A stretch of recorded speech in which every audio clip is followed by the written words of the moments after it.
je me suis rendu effectivement dans le monde rural en tant que Premier ministre. Je ne pense pas que sous vos régimes, les premiers ministres l'auraient fait. J'ai pris contact directement avec le monde paysan, que je connais très bien. Je me suis solidarisé et je me suis expliqué.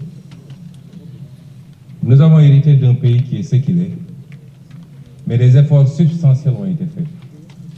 li ci gën a gàtt rek mooy tey boo demee ci kaw bi amul fenn fooy dem ba ñu joytu ci wàllu jiw bi wala engrais bi donc et ça nous a valu quoi une production record de 900 000 tonnes parce que su ñuy wax affaire commercialisation aussi nañ ko rapporter ak masse bi nga xam ne moom la ñu produire cette année qui est une production exceptionnelle.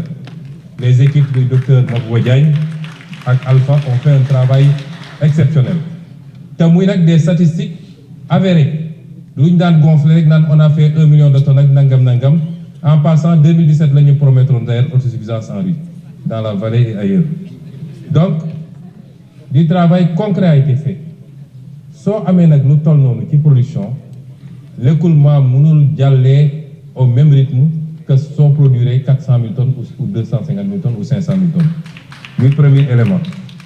wax naa ko fi ñu toll tembe dans le nord pratiquement gerte gi jeex na dans le centre am na encore quelques poches wax nañu fii léegi les centres les points de collecte bi ma demee ci àll bi maa njëkk a interpellé monsieur le ministre du commerce ci les points de collecte am na quelques problèmes bu amee dañ naan am na volet commercialisation bi am na ay problèmes yoo xam ne am naa njort ne année prochaine dootul am.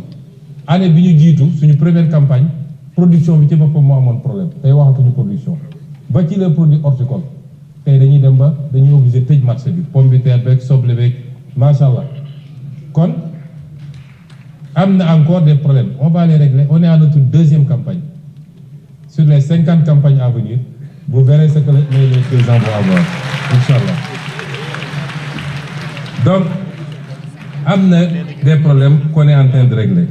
wax naa nag dans le sud tey dans le Médina Yoro Foulah qui est devenu un très grand bastion presque les gens ne se rendent pas compte que le bassin arachidier est en train de se déplacer. Il est vers la fin du centre, il est vers le sud mais région de Kolda, Médina Yoro Foulah, etc. moo tax ma ne la les 2 prochains mois la Sonacos prioritairement on est confronté à un problème de financement. Def nañu effort avec la BOAD, on a mobilisé 50 milliards supplémentaires. jox 28 milliards les opérateurs pour fay leen ñu mun leen dem jël les 23 milliards ou les 22 milliards restants jox ko Sonacos. ñu ngi continuer ci rythme boobu pour appuyer 450 000 tonnes yi fan la jóge ba ma demee maa ne comme commercialisation bi yéex na les gens avaient pollué en disant qu'on a interdit l'exportation. On n'a jamais interdit l'exportation. On a mis une taxe à l'export de 40 francs sur le kilo. Mu andi woon jeexi jaaxa. Ça aussi on le fait pour protéger un peu et le producteur nga xam ne moo ne ci naaj bi di sonn waaye ñeneen ñooy bénéficier ci affaire bi et pour protéger également nos industriels pour ñu mën a am gerte. Les gens sont allés dire que dañu télé exportation daaw la ñu bloqué woon exportation vers la fin on a libéré ren on n'a jamais interdit l'exportation. Ces mêmes exportateurs sont venus me voir. Ils nous disent, vous ouvrez les exportations, on achète 300 000 tonnes. Avec la taxe. Mais à condition que nous ayons des points de collecte pour qu'on soit sûr que vous avez acheté au prix que nous arrêtons. Nous sommes d'accord. On a enlevé la taxe de 40 francs. Là, je me demande. J'enlève la taxe de 40 francs. Ils ont pris l'engagement d'acheter 300 000 tonnes. Au jour d'aujourd'hui, ils ont acheté 5 000 tonnes. 5 000 tonnes lañu jënd bi. Car cela ne tient. J'ai dit à la Sonacos, est-ce que am nga capacité stocker 450 000 tonnes? Mu ne ma effectivement. Ma ne ko été stock de tourteaux, etc. du poser problème. Ñu ne non am nañu capacité. J'ai appelé le ministre des Finances, j'ai dit trouver l'argent Sonacos jënd pour que gerte gi jóge ci loxo baykat yi. Sonacos moom mun na stocker mu xaar même su dee 100 000 tonnes rek la mën a triturer na triturer loolu. Quand les gens viendront pour acheter, notamment les opérateurs étrangers d'une nationalité que vous connaissez, bu ñëwee Sonacos mun na leen jaay parce qu'il faut qu'on replace la Sonacos au cœur de la politique arachidière au Sénégal. C'est pourquoi on est en train de renouveler les outils de production. Dundalaat Sonacos ci Sénégal yépp mu créer emploi ñu fexe ba am diwlin bi fii parce que l'une des meilleures huiles de cuisson longue ñëpp xam nañ c'est l'huile d'arachide. Régler les questions de communication et de marketing sur l'international où les gens sont allés dire que l'aflatoxine baaxul alors que ñun suñuy chercheurs neutralisé nañ l'aflatoxine. C'est ça la politique que nous voulons. Nous avons une vision xam nañ fi ñu bëgg a jëm. Yàlla xam na ni bu ngeen ñu fi bàyyoon 74% de taux d'endettement heure bi décollé nañ bu yàgg vision mooy jiitu action ñun xam nañ fi ñu bëgg a jëm. Donc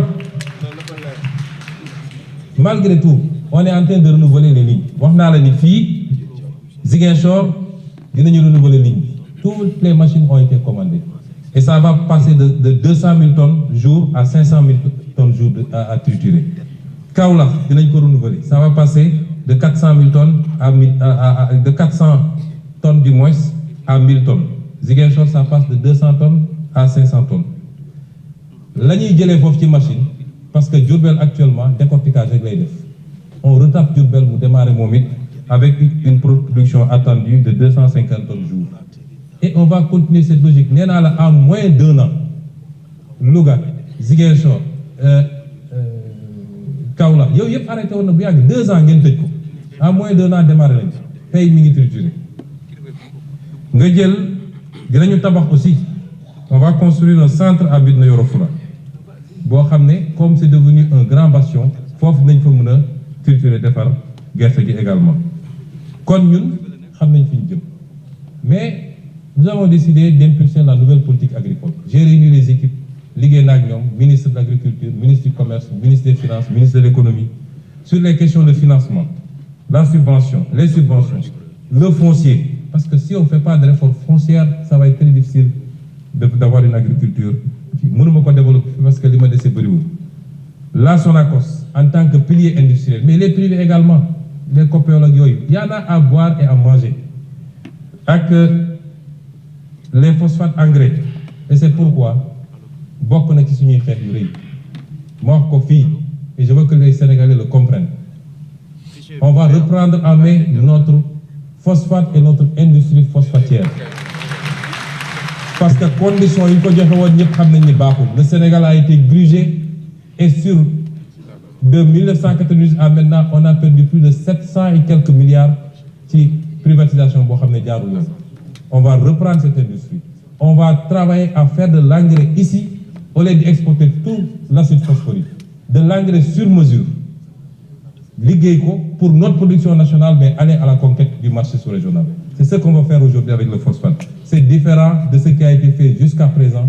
2 ou 3 régimes, 2 régimes particulièrement romb nañu jël phosphate bi jox ko ci conditions yi kenn xamul gars yi di jël acide phosphorique bi di yóbbu suñuy béykat amuñu engrais. Nous consommons 15 tonnes d'engrais à l'hectare. Là où la moyenne mondiale est à 140 tonnes à l'hectare. Comment voulez-vous qu'on ait les rendements qu'il faut? Te engrais baa ngi fii ñun am nañu engrais tey yàlla may ñu gaz. bi ma demee visiter OCP ils m'ont dit yéen da ngeen am lu ñu amul ñun phosphate rek la ñu am yéen am ngeen phosphate am gaz ba ci batterie électrique yi nga xam ne ñetti composantes ñoo koy def yéen am ngeen ñaari am ngeen phosphate am ngeen gaz on a une vision xam nañ fi ñu bëgg a jëm et ça patriotisme souveraineté moo koy lam nee naa la bu ngeen ñu fi bàyyi woon 80% sax baax na commercialisation marketing bi les infrastructures et le partenariat donc foofu xam nañ fi ñu bëgg a jëm laaj nañu fii léegi madame Aïssata Tall Sall honorable député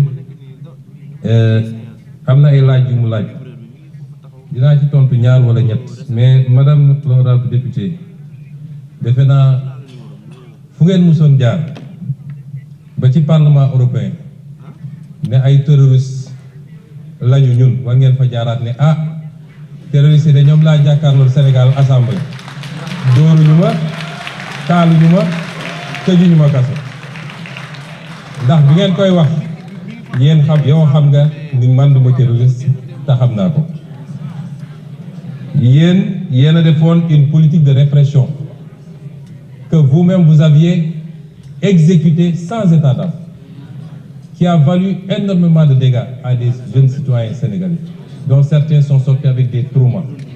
Aujourd'hui, si vous vous érigez en chantre de défense de je ne sais quelle cause, je crois que démb soriwul. Monde rural bi ngay défendre wax naa la une déclinaison, une vision. Am na lu ñu ciy liggéey. Nous sommes très proches de ce monde rural. Je vous ai dit, on est à notre deuxième campagne, nañ dem troisième, quatrième campagne, vous verrez ce qu'on va faire avec ce monde rural-là. Sans compter le volet élevage. Bi nga xam ne la ñu àndeegum rek pour renforcer le cheptel et le bonifier, ñoom ñëpp gis nañ ko ci diir bu gàtt. Kon liggéey bi ñu ngi ci.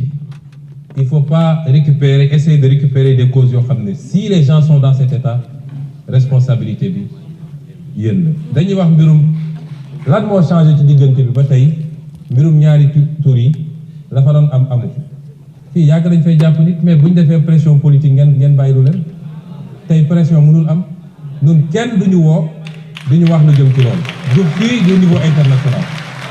Qu'est-ce qui a changé? Alors vous avez parlé du dialogue. Dialogue musuñu am rupture de dialogue avec qui que ce soit, surtout pas avec les étudiants. Dialogue yaa ngi am, ministre baa ngi convoqué, mi ngi recevoir, mi ngi wax. Nee nga dañu ubbiwaat université bi, mais xanaa da nga liirul communiqué bi, université bi ubbi nañ ko. Je comprends pas. Assemblée de l'université dañ ubbi nañu université bi. Kon kay y a pas de problème. Étudiants yi bëgg a jàng, wax naa ko léegi. Les conditions seront totalement réunies pour que étudiants yi dem jàngi dans la sérénité. Et c'est l'appel que je relance. Et c'est un appel du grand frère, pour ne pas dire du papa. Ndax man école publique bu yàqoo ma yàqule. Keroog dama génn gis sama doom ci kër ma ne ko looy def fii mu ne ma non dañoo grève quoi. Ma ne ko ban grève mu ne ma solidarité ak université. Ma ne ko yow léegi sa baay ngay xeexal. Doo dem jàngi. Kon ñun amuñu benn intérêt école bi yàqu. Benn intérêt. Le débat sur les rappels ou pas, le problème de l'université est un problème structurel. Il faut ñu d'accord ni université, il faut ñu réformer ko, il faut ñu stabiliser ko. Yàgg naa am 94 vous étiez avec le régime socialiste, xam nga fi mu ni jaar ba ñu stabiliser cursus bi. Après première alternance mbir mu yàquwaat di yàqu ba egsi fii. Buñ ko bàyyee nii université ci boppam mootul amati Sénégal. Il faut qu'on fasse les réformes qu'il faut, sans brutalité, dans le dialogue et les échanges. Les am ñëpp am nañ ci responsabilité. Yéen a fi tëj université bi 1 an. Loolu dafa impacté ba léegi 1 an yéen a ko tëj université bi. Ñu war a def ay rattrapage. Mbir mi Covid bi njëkk na fi ñëw andi problème. Ba ci les enseignants loolu yëpp dinañ ci waxtaan parce que bu waxtaanee yéen étudiants yi dañu naan ñun dañuy jàng waaye du ñu am encadreur. Dañuy daw ci gannaaw pour am un encadreur suñu bëggee terminer suñu master bi. Et pourtant il y a des étudiants qui trouvent le temps d'aller encadrer ailleurs. Ñëpp dañuy toog ñu waxtaan ñu teg réew mi ci yoon réew dañ koy teg ci yoon ñu xam ni ñii lay doxee te nguur goo xam ne lu yëngatu nga daw doo mës a defar réew doo teg réew mi ci yoon bi waaye nguur googu il faut moom ci boppam mu njëkk a góorgóorlu. Pour les bourses de sécurité familiale, je crois que sur le budget 2026 35 milliards ont été inscrits. D'ici la LFR, d'autres crédits vont être inscrits du moins. Nous sommes sur la route de ramener la bourse. L'audit dira ce que vous aviez fait de la bourse, en tout cas le régime passé, c'était devenu une succursale politique pour caser des trucs. Pour conclure, Monsieur le Président, je voudrais lancer un appel au peuple sénégalais. Nous sommes dans un monde à la croisée de chamboulements majeurs. Yàgg naa leen wax li borom xam-xam yi ci science politique di wax le piège de Thucydide mooy àdduna day dox étape bu nekk am ay changement tey am na ay blocs yuy constitué am puissance bu mag bu fi newoon téye àdduna tey dooleem wàññeeku beneen puissance di jóg ànd ak blocam loolu foo ko mus a gis dafa ànd ak ay heure dafa ànd ak ay chamboulement ci wàllu économie ci wàllu sécurité ak ci yeneen wàllu. Ñun Afrique lan lañ ci war a jëlee réflexion stratégique bi foofu la war a nekk. Les débats inutile yi ñuy téye fii suba ba ngoon jot am diw andil masamba nekkul nit ñi newuñu ci foofu àdduna dépassé na foofu. Et c'est ce message que je veux lancer aux Sénégalais et aux Africains. L'Afrique n'a pas besoin qu'on l'asphyxie par la dette injuste et odieuse. Elle a besoin de croissance pour tirer le monde. Parce que le seul îlot de croissance dans ce monde-là, c'est l'Afrique. Amul fenen. C'est l'Afrique où tout est à construire. Est-ce que ça se fera sans les Africains, comme ça a toujours été le cas, depuis la traite négrière, la colonisation, la néocolonisation? C'est à nous, Africains, de répondre. Il faut que nous élevions le niveau de débat. Débat yi am Sénégal doo dem benn dëkk buy avancer boo xam ne ci débat boobu lañ nekk. Il faut aujourd'hui qu'on sache que l'Afrique n'a pas besoin de ça, de cette dette odieuse. J'ai eu à recevoir à Addis Abeba l'éminent économiste américain, le professeur Jeffrey Sachs. En l'écoutant, je me suis entendu parler, je me suis entendu écrire. Telle était forte notre convergence de vues. Et voilà ce qu'il disait en substance, et il me permettra de le citer. Ce qui intéresse le FMI, ce n'est pas votre développement. Ce qui intéresse le FMI, c'est que vous restiez pauvre et sage.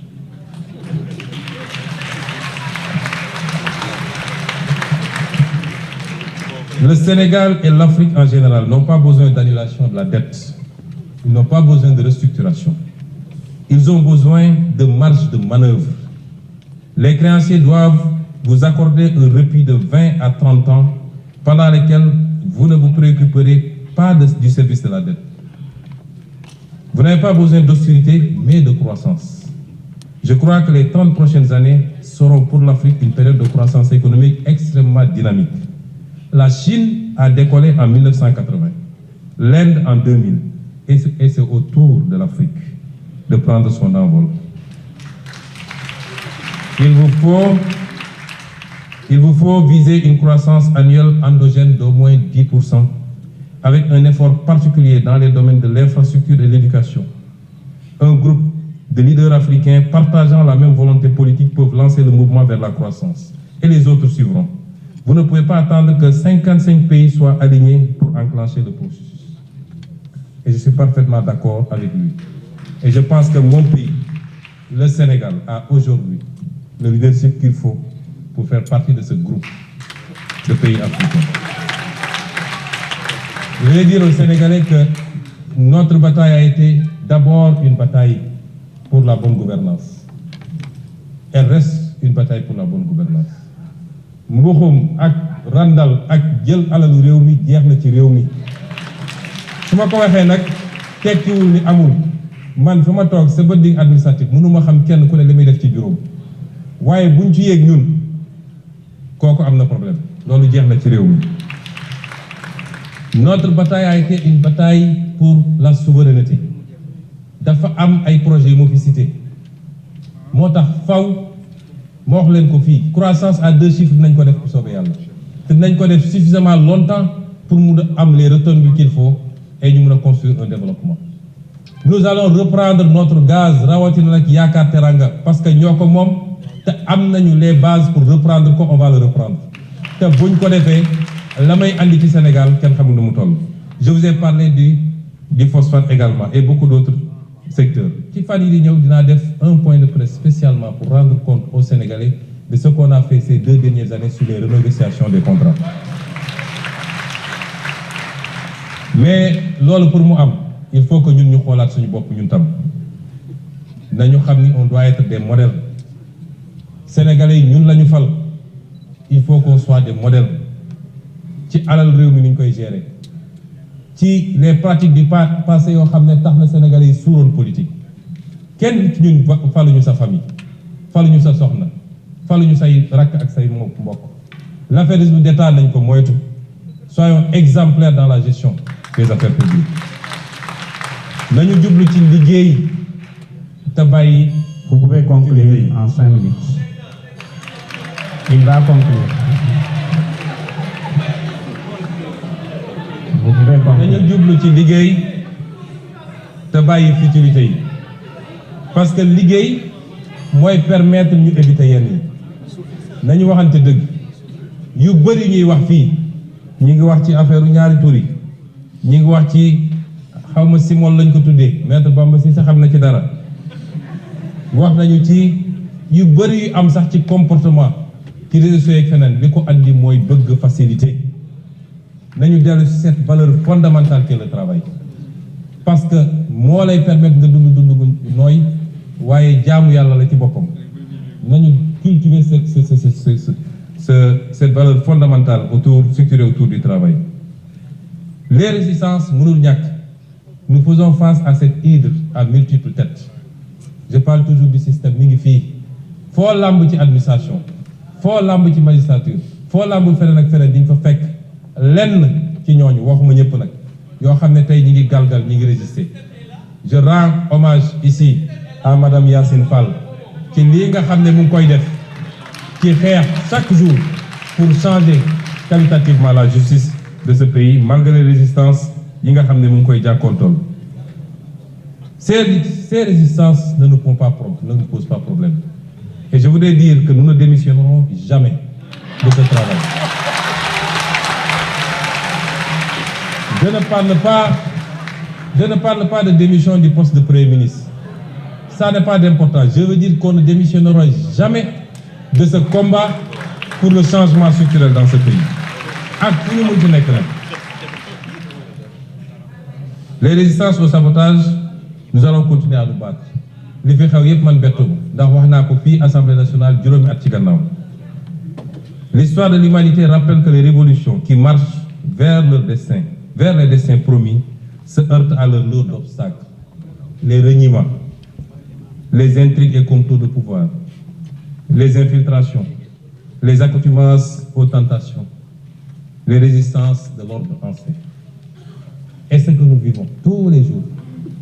Mais je veux vous réitérer un engagement. Cet engagement, c'est que cette fois-ci sera la bonne. Cette fois-ci sera le bon départ pour le Sénégal. Avec votre concours à tous, le réveil et l'alignement aux exigences nouvelles de toutes les forces combattantes qui nous ont fait triompher. Chers compatriotes, je n'ai jamais aimé les flagorneries et autres cultes de personnes. J'ai toujours ignoré les expressions telles que Sonko est le gardien de la révolution. Mais après 2 ans de combat acharné dans ce capharnaüm du système, j'accepte avec humilité.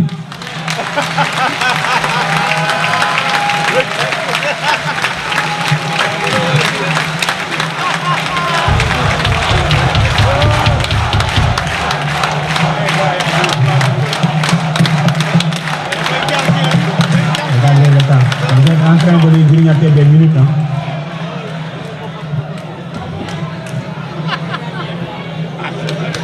Après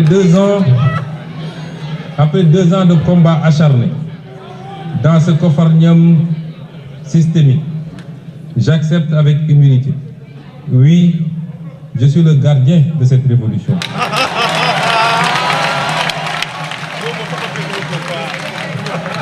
Je le suis dans la limite des moyens et pouvoirs qui sont les miens. Mais je le suis avec vous, des millions de Sénégalais d'ici et de la diaspora, qui n'ont pas oublié pourquoi tant de sacrifices, qui n'attendent de nous rien que la vérité, la droiture, l'éradication des tares d'un système honni et le don de soi pour la patrie. Je vous remercie.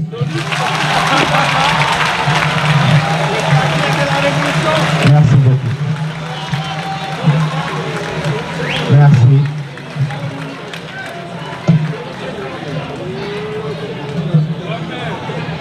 Jërëjëf.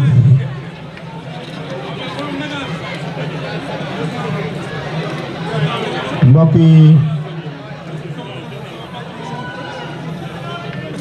yi laata ñi s'il vous plaît laata ñi yëkkati séance bi dañu fi jot benn xabaar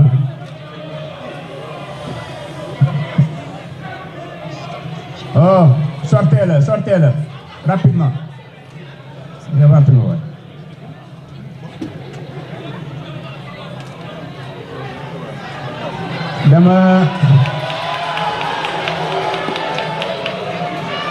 damay wax ni dañu fi jot benn xibaar bu tiis di génnuk àdduna xalifu Daaru Marnaan Serigne Mbacké Daba Sarr ñu koy jaalee Serigne Mountakha mboolem Sénégalais yi yàlla xaare ko aljanna.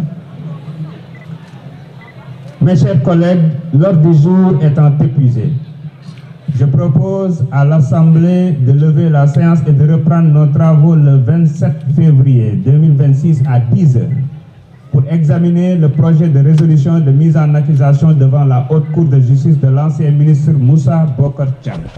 La séance est levée.